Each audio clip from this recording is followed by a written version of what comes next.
Halo, selamat siang teman-teman semuanya. Berjumpa lagi dengan Bapak Ade Agus di vlog rumah kedua. Sekarang masih dalam rangkaian Hari Raya Galungan ya, yang di Bali. Jadi untuk rekan-rekan Bali yang tinggal di Bali, yang beragama Hindu, selamat merayakan ya.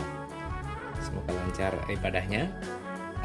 Untuk kali ini, di tengah minggu ini, mumpung masih di liburan Galungan, saya sedikit mau review ya salah satu Tamiya ataupun unit yang saya baru build untuk menandingi si Berkaisernya atau Mr. B-nya kakak Ade Agus yang ini.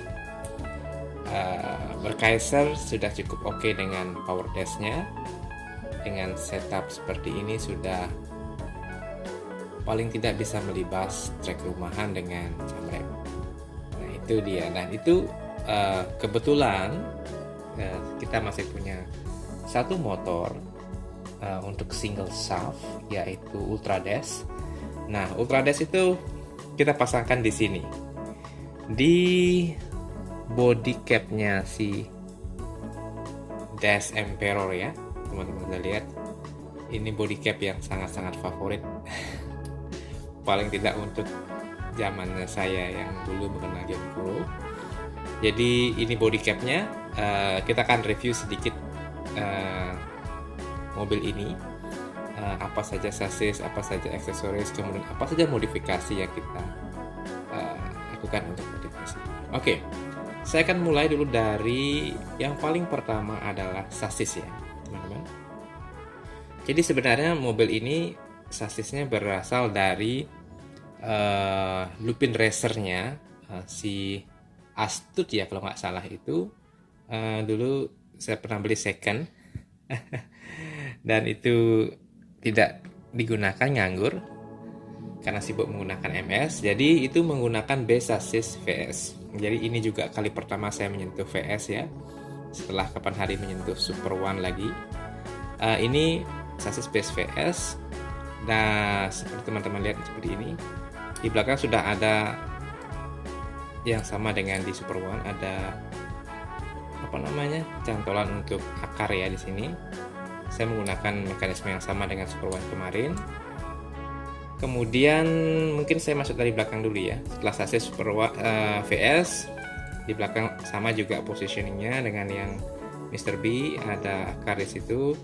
Di sini saya menggunakan yang karbon ya, kebetulan ini yang nganggur, jadi ini yang pasangkan di sini. Tambahan hanya pada brake set yang di bawah ini. Selebihnya sama. Kemudian yang berbeda hanya di sini. Saya menambahkan di sini rear damper ya, rear mesh damper di sini. Percobaan juga bagaimana nanti dia mekanisme mengayunnya si damper ini ketika dia mobil mengudara, ketika proses jam ya, melompat. Selebihnya sama dengan Mr. B. Belakang juga ada double roller 19 yang ringless. Kemudian masuk ke tengah juga sama, menggunakan side damper ya, yang agak blok seperti ini bentuknya. Dia bukan blok sih, yang silinder seperti ini. Kemudian juga saya lupa ini mendapatkan di mana dulu ini. Kayaknya beli extension dulu untuk yang dua pegangan untuk si mesh damper atau side damper itu. Di bagian depan, nah di sini karena dia teman-teman lihat posisinya sangat menukik bagian bawah. Setelah beberapa kali trial untuk melewati line changer dan juga jam rem, akhirnya saya mesti tambahkan di situ spacer. Teman-teman lihat di situ ada spacer. Bisa fokus ya kameranya. Oke, spacer itu ya, jadi agak besar, ada spacer 2 untuk biar posisi depannya nggak terlalu celangap ke atas. Jadi remnya di sini sponsnya nggak terlalu tebal seperti itu. Nah, kalau seperti itu. Kemudian di bagian depan menggunakan ada 3 FRP sebenarnya. Satu base untuk remnya. Kemudian ini sini ada 2 double Super X, satu untuk cantolan langsung ke bumper depannya. Di atasnya adalah untuk yang roll stay-nya menggunakan yang white seperti ini. Oke, ini semua menggunakan part replika ya, untuk yang di bagian depan ini. Nah, di bagian tengah ini ada satu tipis itu di situ, kalau teman-teman perhatikan, itu merupakan FRP yang saya buat menyudut agar bisa membentuk sudut seperti ini. Soalnya kalau saya pasang yang seperti kapan hari dibuat untuk si MS, agak berbeda dia, jadi nggak memungkinkan dipasang di sini, sehingga kembali menggunakan cara yang lebih tradisional, menambahkan ganjalan di situ yang lebih solid ya, jadi bisa kita atur nantinya ke sudutnya. Masih di bagian depan, saya tambahkan di sini blok mesh damper. Ini juga bagian dari percobaan ya. Jadi karena nanti perhitungan saya adalah ketika dia rem belakang ini akan menyentuh jam rem, dia akan meloncat, dan ini saya mengharapkan sih bobot di depan jadi balance ketika dia harus mengudara. Jadi tambahan blok di sini yang 6 gram. Nggak terlalu banyak dia space untuk naik turunnya. Sebenarnya memang untuk balancing aja ketika dia mengudara. Kemudian apalagi ya? Oh, depan masih sama. Cuma yang membedakan di sini sama-sama dengan Mr. B menggunakan 12-13, tapi di sini yang ada rubbernya. Kalau difokuskan sedikit, ada rubbernya di situ.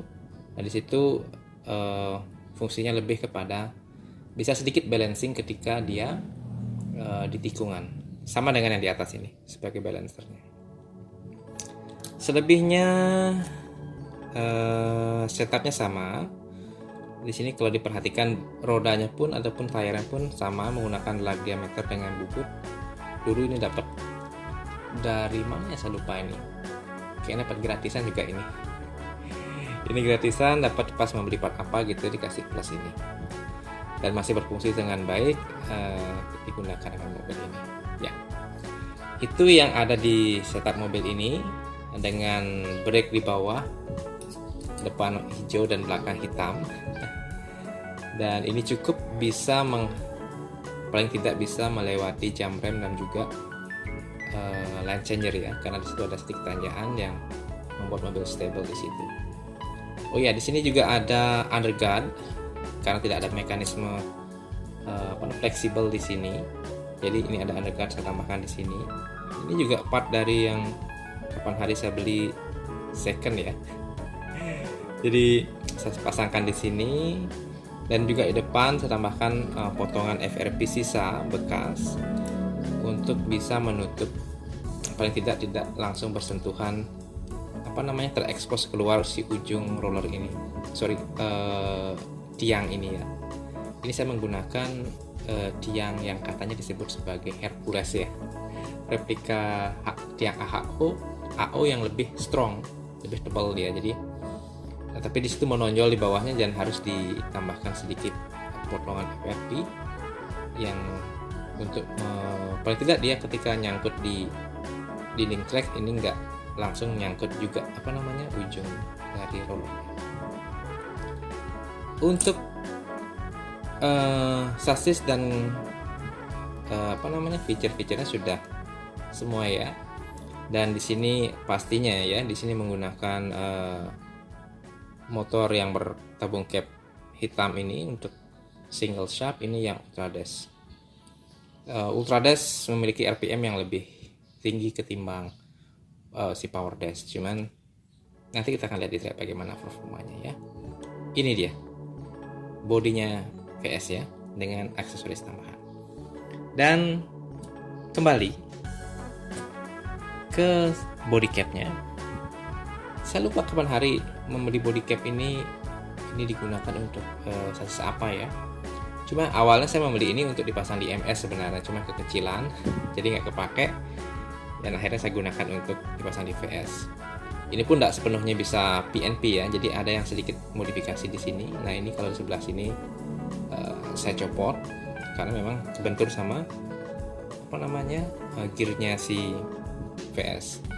Dan di sini kalau teman-teman ada yang lihat yang hitam ini sebenarnya part yang saya ambil dari kunciannya si apa namanya, kalau kita membeli body ataupun membeli part yang polikarbonat kan dapat cantolan. Nah, ini saya tambahkan di sini karena ininya putus, jadi nggak sengaja pas penguncian itu patah. Jadi coba lem Alteco nggak bisa, remuk dia. Akhirnya mau nggak mau saya menggunakan part itu dipotong dan ditempel di situ. Pastinya dibuat sedatar mungkin biar tidak mengganggu mekanisme buka tutupnya. Oke. Ini untuk body cap si Dash Emperor.